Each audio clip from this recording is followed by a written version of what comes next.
Imagine कीजिए, साल 2026।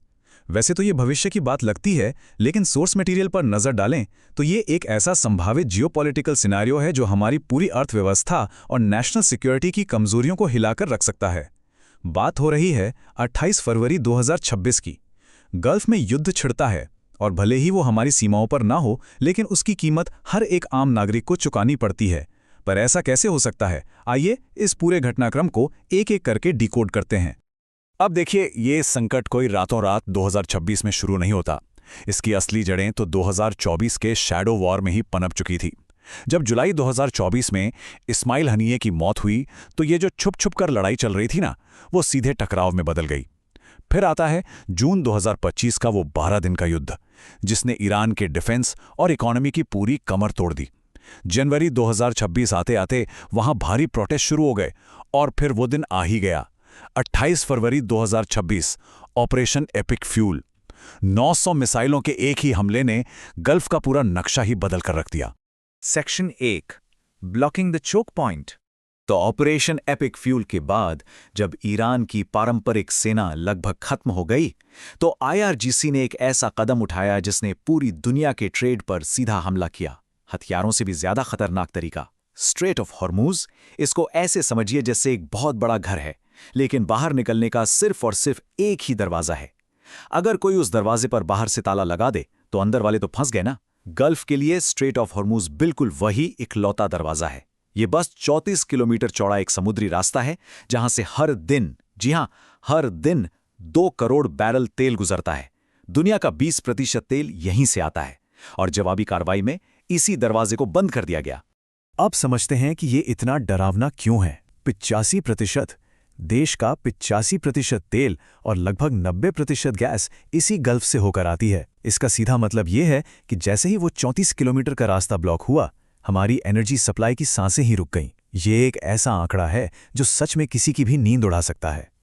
आगे बढ़ते हैं सेक्शन 2, द रिपल इफेक्ट। और ये कोई दूर देशों की राजनीति तक सीमित नहीं रहा। इसका असर सीधा आम लोगों की रसोई तक पहुंचने वाला था। वॉर से पहले हम हर हफ्ते 2.5 करोड़ बैरल तेल ला रहे थे, लेकिन मार्च 2026 के पहले ही हफ्ते में ये नंबर गिरकर सिर्फ 19 लाख बैरल रह गया। मतलब सिर्फ एक हफ्ते के अंदर 92% का ड्रॉप।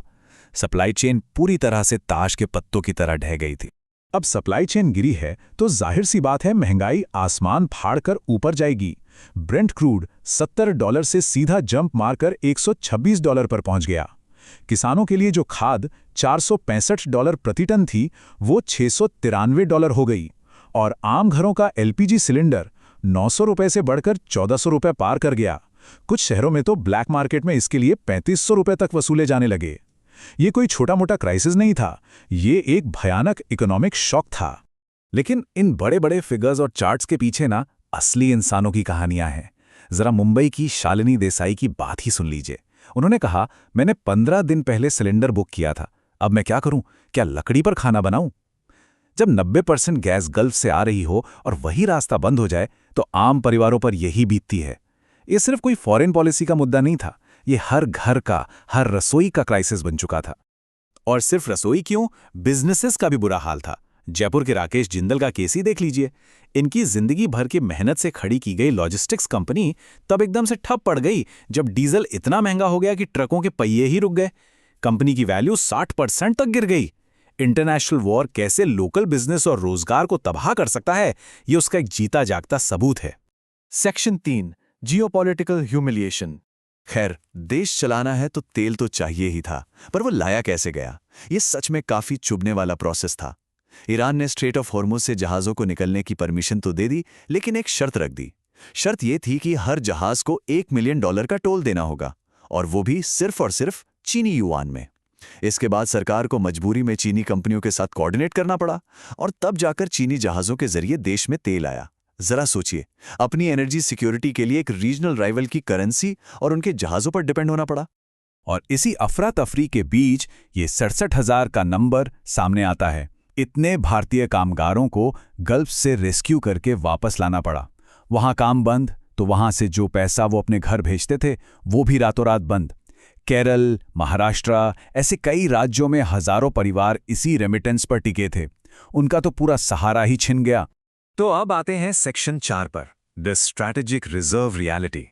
हमेशा सुना जाता है ना कि ऐसे क्राइसिस के लिए इमरजेंसी तेल के भंडार होते हैं। दावों के हिसाब से तो हमारे पास 60 से 74 दिन का तेल मौजूद था, लेकिन जब असलियत सामने आई तो पता चला कि इसमें से ज्यादातर तो पाइपलाइंस और रिफाइनरीज के अंदर घूमने वाला सर्कुलेटिंग स्टॉक था। अगर उसे रोक देते तो पूरा सिस्टम ही कोलैप्स कर जाता। असल में जो यूजेबल इमरजेंसी बफर था, जो अंडरग्राउंड गुफाओं में जमा वो तेल जिसे तुरंत यूज किया जा सके, वो सिर्फ और सिर्फ 10 दिन का था।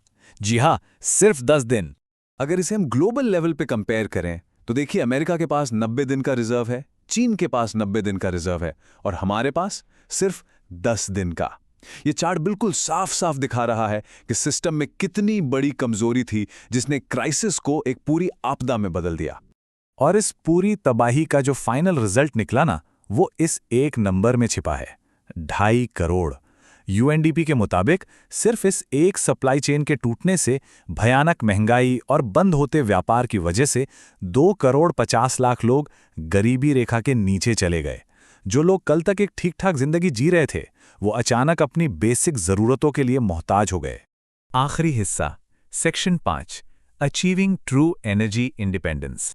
खैर, फाइनली अप्रैल 2026 में सीज़फायर हुआ और धीरे धीरे तेल की सप्लाई वापस पटरी पर आई।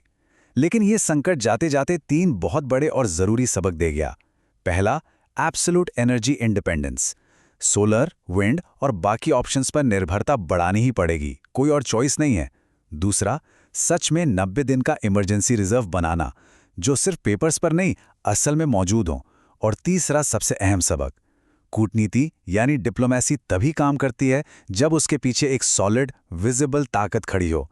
बिना अपनी ताकत के डिप्लोमेसी सिर्फ मजबूरी बन के रह जाती है।